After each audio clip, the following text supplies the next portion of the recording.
De huérfano a oligarca, de la pobreza a los jets privados, la historia de vida de Roman Abramovich parece un guión de Hollywood. Pero esto no es una película, es la historia real de un hombre que surgió de la nada para convertirse en una de las figuras más influyentes de Rusia. Pero antes de profundizar en cómo lo logró exactamente, necesitamos aprender más sobre su historia temprana en la vida. Nacido en 1966 en Saratov, Rusia, los primeros años de Abramovich estaban lejos de ser glamorosos. A los 3 años era huérfano, criado por familiares en la remota República de Komi. Como puedes imaginar, su infancia fue dura, siempre con la pobreza en la mente. El camino de la pobreza a los miles de millones no estaba pavimentado con oro. Se construyó sobre una base de esfuerzo, oportunismo y una sensibilidad para detectar oportunidades en el mercado. Los primeros pasos de Abramovich en el mundo de los negocios estaban lejos de ser glamorosos. Imagina esto: un joven del ejército no asaltando líneas enemigas, sino vendiendo patitos de goma. Durante su servicio militar, Abramovich comenzó como un humilde vendedor callejero. No exactamente los comienzos de un imperio empresarial, podrías pensar. Pero para Roman fue un curso intensivo de negocios 101. Después de su periodo en el ejército, Abramovich no descansó en sus laureles. Se lanzó de lleno al mundo de la mecánica, trabajando en una fábrica local. Sus manos estaban manchadas de grasa, trabajaba largas horas, y estas experiencias le enseñaron aún más cómo funcionan los negocios. Fue una de las decisiones más importantes de su vida. Pero Abramovich tenía sueños aún más grandes. Puso su mirada en el Instituto Gubkin de Petróleo y Gas en Moscú. ¿Cómo y hasta por qué debería entrar en el gas o el petróleo? Bueno, en Rusia, ahí es donde estaba el gran dinero. Y si había algo en lo que Abramovich tenía puesto el ojo, era en el gran dinero. Ahora, aquí es donde las cosas se ponen interesantes. Mientras estudiaba, Abramovich comenzó a comerciar con materias primas para una empresa suiza llamada Runicom. Esto no era simplemente un trabajo de comercio. Estamos hablando del salvaje oeste de la Rusia postsoviética, una época en la que las fortunas se hacían y se perdían de la noche a la mañana. Y Abramovich estaba justo en el medio de eso, siempre con una simple frase en mente: sin riesgo no hay historia. Y hay aún más sobre esta historia. En 1988, mientras los vientos de cambio soplaban en la Unión Soviética, Abramovich vio una oportunidad. Con su primera esposa, Olga, montó una empresa de fabricación de muñecas. Sí, muñecas. No es exactamente lo que esperarías de un futuro magnate del petróleo, ¿verdad? Pero esta empresa fue uno de sus primeros negocios rentables, que le hizo una fortuna. Demostró que Abramovich tenía un olfato para detectar oportunidades en el mercado moderno, incluso siendo un joven sin una familia poderosa detrás de él. Como si las muñecas no fueran suficientes, Abramovich amplió su imperio comercial. Madera, azúcar, productos alimenticios. Lo que fuera, él lo comerciaba. Y cuando sus suegros le dieron dinero como regalo de bodas, no lo gastó en una luna de miel lujosa. No, lo invirtió en desodorantes y perfumes, no los que puedes comprar en tu tienda local de Douglas. Me refiero a las acciones de las empresas reales. Este hombre se metió de lleno. Ahora bien, no todo fue un camino de rosas. En 1992, Abramovich se encontró en problemas. Fue arrestado por robo de propiedad del gobierno, una premonición. Luego fue liberado. ¿Fue suerte, conexiones o solo otro ejemplo de la habilidad natural de Abramovich para convertir situaciones malas a su favor? ¿Quién sabe? Pero el verdadero punto de inflexión en la carrera de Abramovich: petróleo.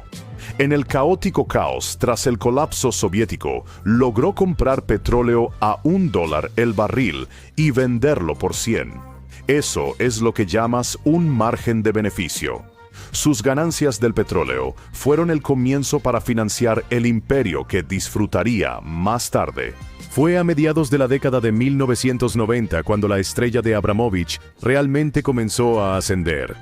Entabló una relación con Boris Berezovsky, un oligarca bien conectado. Esta asociación resultaría crucial para adquirir Sibneft, una de las mayores compañías petroleras de Rusia. ¿Cuánto pagaron? Unos $100 millones cada uno por la mitad de Sibneft. Suena como mucho, ¿verdad? Bueno, considera esto. El valor real estaba en los miles de millones. El trato del siglo, si me preguntas. El éxito de Roman Abramovich no se trató solo de ser bueno en los negocios, se trató de sobrevivir en un mundo donde solo los más duros logran hacerlo. Admitió haber sobornado a personas para obtener y mantener sus cosas. Incluso pagó a gánsteres para que lo dejaran en paz. Abramovich también hizo amistad con personas poderosas en el Kremlin. En el mundo salvaje de los negocios después del colapso de la Unión Soviética, Abramovich no solo se mantuvo, le fue realmente bien. Fiebre del oro. Entonces, ¿recuerdas cómo hablamos la última vez sobre el gran ascenso de Abramovich en el loco mundo de los negocios después de la caída de la Unión Soviética? Prepárate para un viaje aún más salvaje. En los años 90, Rusia no solo estaba cambiando su política, también estaba cambiando su economía de manera significativa. Y eso hizo que algunas personas se volvieran súper ricas. Imagina pasar del comunismo al capitalismo de la noche a la mañana. Es un viaje salvaje, ¿verdad? Rusia era como una gran venta de garaje, con empresas estatales disponibles. ¿Y quién pudo quedarse con ellas? No una persona promedio. Eso es seguro. Luego vino el acuerdo de préstamos por acciones. No es un préstamo típico, déjame decirte. Básicamente, el gobierno ruso dijo, oye, préstanos dinero, y si no podemos devolvértelo, te quedas con estas empresas estatales súper valiosas. Suena turbio, ¿verdad? Bueno, lo era. Aquí es donde Roman Abramovich vio su oportunidad de hacer oro. Se asoció con Boris Berezovsky para ir tras Sibneft, una de las compañías petroleras más grandes de Rusia. ¿Cuánto crees que costaría una empresa así? Miles de millones, ¿verdad? Bueno, Abramovich y Berezovsky lo consiguieron por una ganga. $100 millones cada uno.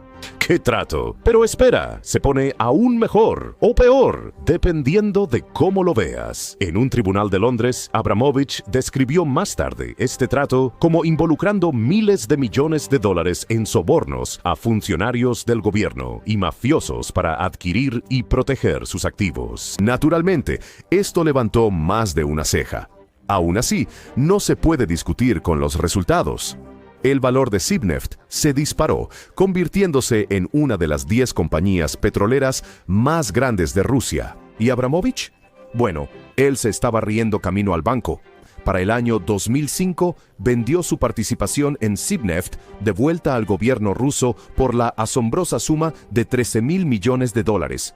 Nada mal para una inversión de $100 millones, ¿verdad? Roman Abramovich no se detuvo en el petróleo. Como un inversor inteligente, diversificó su dinero. Ingresó en el acero, convirtiéndose en un gran accionista de Evraz. Y, ¿por qué no también en el aluminio?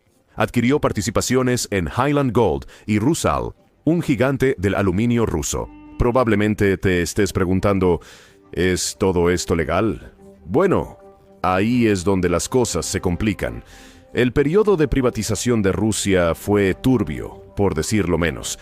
Era como el lejano oeste, una época en la que la gente hacía fortunas de la noche a la mañana, a menudo con tratos cuestionables. Para Abramovich, estos acuerdos lo llevaron a su enorme riqueza. Lo llevaron de vender patitos de goma en la calle a convertirse en uno de los oligarcas más poderosos de Rusia. Su influencia económica creció tanto que no era solo un hombre de negocios. Era una fuerza a considerar. El problema de volverse tan rico y poderoso es que tiene un precio. Los acuerdos de Abramovich levantaron cejas y provocaron controversias durante años. Cuando pasas de estar arruinado a ser multimillonario tan rápido, la gente va a hacer preguntas. Aún así, tienes que darle crédito a Abramovich. Sabe cómo aprovechar oportunidades. Vio una oportunidad en la economía caótica de Rusia tras la caída de la Unión Soviética y la aprovechó. ¿El resultado? Una fortuna que hace que incluso los magnates del petróleo más ricos sientan envidia. Juegos de poder, conexiones políticas y éxito empresarial. Podrías pensar que convertirse en multimillonario se trata de conocimientos y habilidades comerciales, pero en Rusia durante los años 90 también era sobre a quién conocías, y Roman Abramovich, él conocía a las personas adecuadas. ¿Recuerdas cómo Abramovich pasó de vender patitos de goma a ser dueño de una de las compañías petroleras más grandes de Rusia? Bueno, eso fue solo el comienzo. Su siguiente paso fue acercarse a la familia más poderosa de Rusia, los Yeltsin. Como puedes imaginar, estar cerca de la familia del presidente tenía sus ventajas.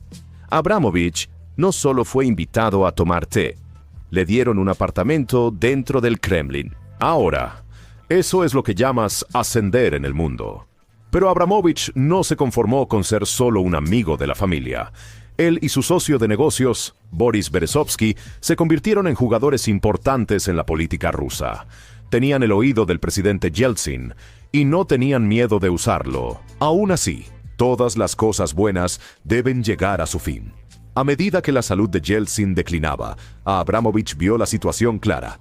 Necesitaba un nuevo aliado político. Fue entonces cuando hizo un movimiento que daría forma a la política rusa durante décadas. Recomendó a Vladimir Putin como sucesor de Yeltsin.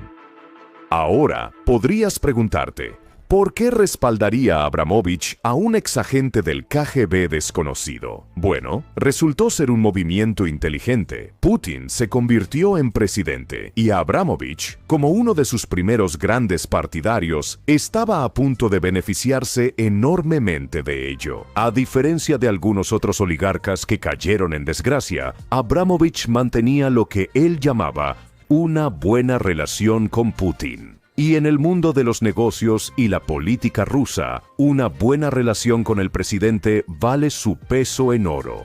Naturalmente, estas conexiones políticas tuvieron un impacto significativo en los negocios de Abramovich. Mientras otros oligarcas se encontraban en el lado equivocado de la ley, el imperio de Abramovich seguía creciendo. Pero no pienses que Abramovich solo tomaba y no daba nada a cambio. En el año 2000 se convirtió en el gobernador de Chukotka, una región remota en el lejano oriente de Rusia. Durante los siguientes 8 años invirtió más de 1.3 billones de dólares de su propio dinero en la región, mejorando la infraestructura y servicios.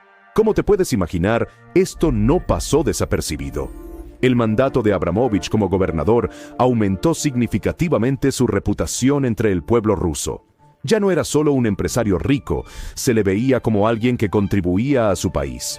Aún así, el ascenso de Abramovich al poder no estuvo exento de controversia. En un caso judicial en Londres, admitió haber pagado miles de millones en sobornos a funcionarios gubernamentales y mafiosos para adquirir y proteger sus activos. Era un recordatorio claro del a menudo turbio mundo de los negocios en Rusia en los años 1990 y principios de los 2000. A pesar de estas controversias, las conexiones políticas de Abramovich continuaron beneficiándolo. En el año 2021, la inteligencia de Estados Unidos afirmó que Abramovich era el portador de maletines de Putin. Lo veían como un intermediario financiero para el presidente ruso. Abramovich fue un huérfano que se convirtió en un confidente del Kremlin. Pasó de magnate del petróleo a gobernador regional. Su trayectoria muestra el poder de los lazos políticos en Rusia. Su capacidad para navegar las turbulentas aguas de la política rusa ha sido tan crucial para su éxito como su perspicacia para los negocios. Navegar por aguas profundas fue solo un trampolín hacia lo que viene después. Se hizo famoso por otra cosa, no por sus bienes lujosos. Del fútbol a la fama mundial.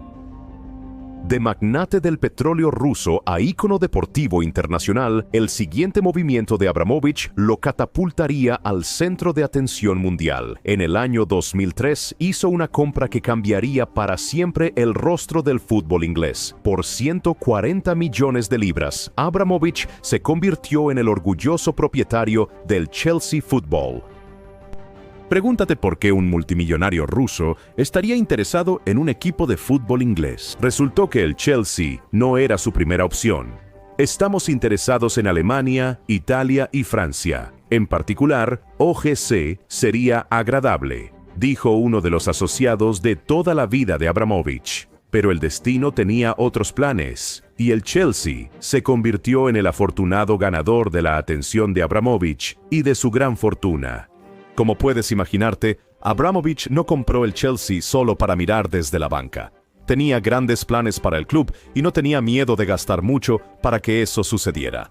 Inmediatamente después de la adquisición, el Chelsea emprendió un rápido programa de expansión. Esto incluyó la construcción de un complejo de entrenamiento de última generación en Cobham, Surrey. Naturalmente, esto fue solo el comienzo. La estrategia de Abramovich era simple: comprar a los mejores jugadores y contratar a los mejores entrenadores.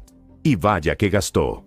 En su primer año completo de propiedad, la nómina de Chelsea se disparó un 110% hasta llegar a 114.8 millones de libras. Según un informe de Deloitte, casi con certeza era el más alto en el fútbol mundial en ese momento. ¿Qué tal eso para hacer una entrada? Aún así, Abramovich no se conformaba solo con gastar dinero. Quería resultados. Y resultados consiguió. Bajo su propiedad, Chelsea logró un éxito tremendo, ganando la asombrosa cantidad de 18 trofeos importantes. Estamos hablando de 5 títulos de la Premier League, 5 FA Cups, 2 títulos de la UEFA Champions League y más. Bajo Abramovich, el Chelsea igualó el conteo de trofeos del Manchester United. Sin embargo, el éxito tuvo costos.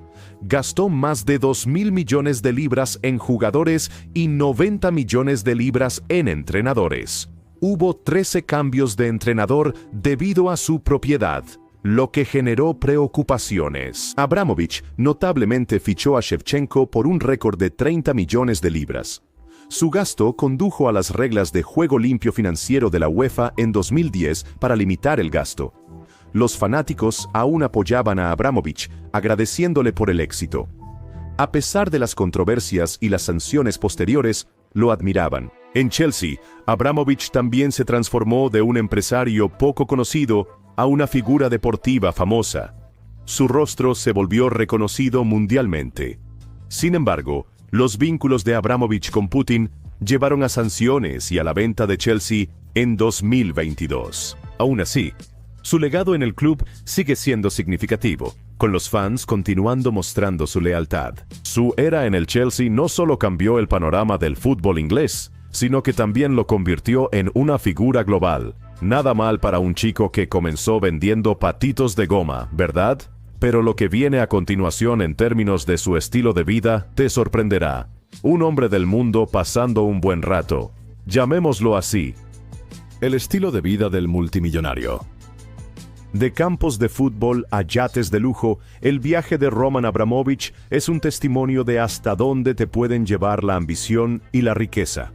Como puedes imaginar, ser uno de los hombres más ricos del mundo viene con algunos beneficios serios. Aún así, incluso para los estándares de multimillonarios, el estilo de vida de Abramovich está en una liga propia.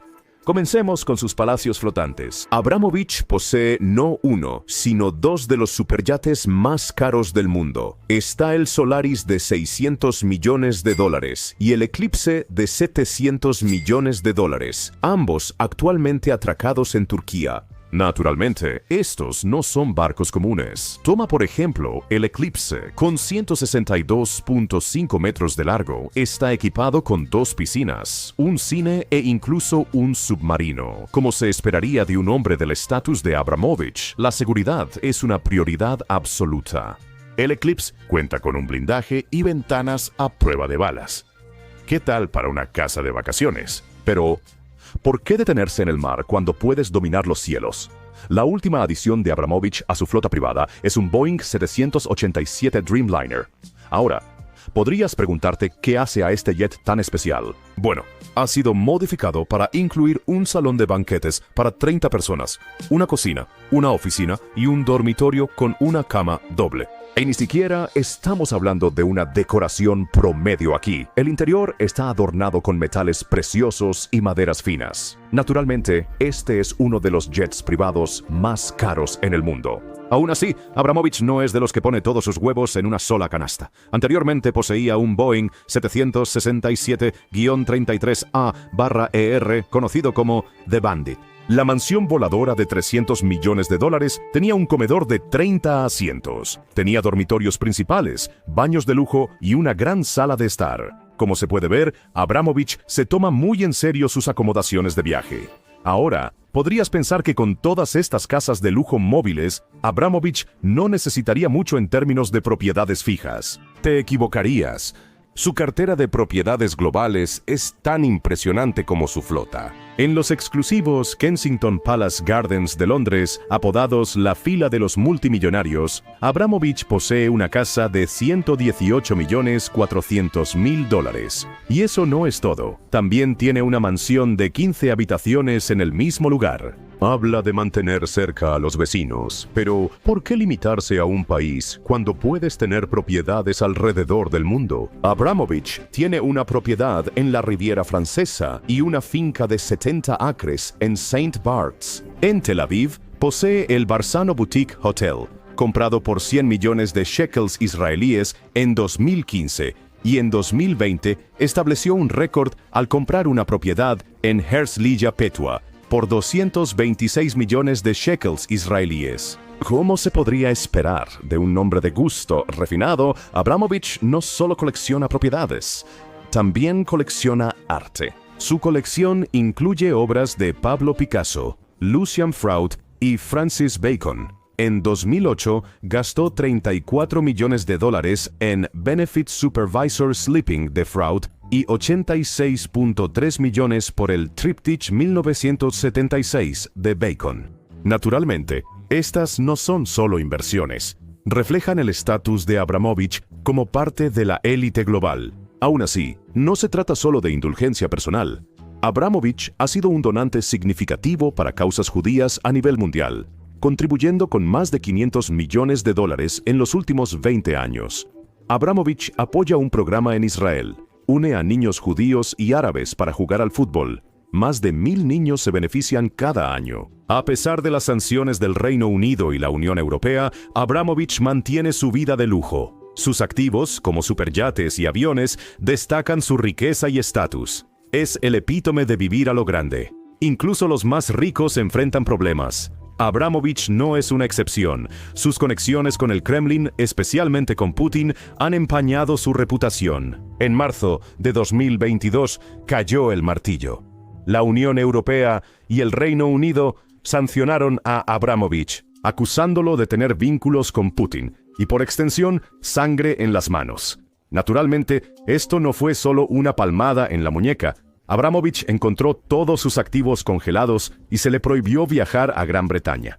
¿Qué tal eso para una caída en desgracia? Las sanciones tuvieron consecuencias inmediatas y de gran alcance. ¿Recuerdas el Chelsea Football Club, la joya de la corona del imperio de Abramovich? Pues tuvo que ponerlo a la venta. El 2 de marzo de 2022, Abramovich decidió vender el Chelsea por $5.3 billones. Afirmó que era lo mejor para el club, sus aficionados, empleados y patrocinadores. Notablemente, evitó mencionar la guerra en Ucrania o las sanciones. La venta se finalizó en mayo de 2022 a Todd Boehly y Clear Lake Capital Group. Perder al Chelsea fue difícil para él. La Premier League le prohibió ser director el 12 de marzo de 2022. Sus yates, Solaris y Eclipse, tuvieron que moverse a Turquía para evitar la confiscación. Para junio de 2022, un tribunal estadounidense permitió la incautación de 2 jets privados por violar las normas de exportación. Habían volado a Rusia en marzo. Naturalmente, Abramovich no aceptó estas sanciones sin pelear. Presentó una demanda contra el Consejo Europeo en 2022 para revertir las sanciones. Aún así, la suerte no estuvo de su lado.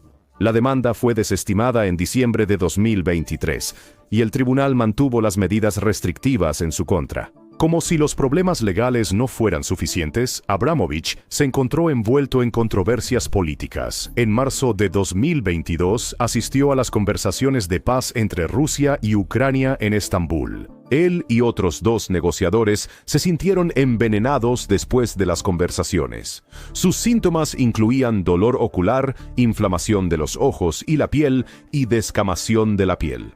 Esto generó preocupaciones. A pesar de esto, Abramovich se mantuvo activo en asuntos internacionales. Intentó negociar la liberación de Alexei Navalny. Navalny era un rival de Putin y murió en 2023. Abramovich afirmó no tener vínculos financieros ni cercanos con Putin. El gobierno del Reino Unido no está de acuerdo. Afirmó que Abramovich tenía un vínculo largo y cercano con Putin. También lo acusó de recibir un trato especial, como exenciones fiscales y tasas bajas en empresas estatales. Como puedes ver, el camino de Abramovich de la pobreza a la riqueza no ha estado exento de obstáculos. El precio del poder y la riqueza, al parecer, puede ser muy alto. Pero, ¿qué sucede cuando magnates como Roman necesitan entrar en prisión? Eso es algo que ya hemos cubierto. Mira nuestro video, las prisiones de lujo de los ultrarricos.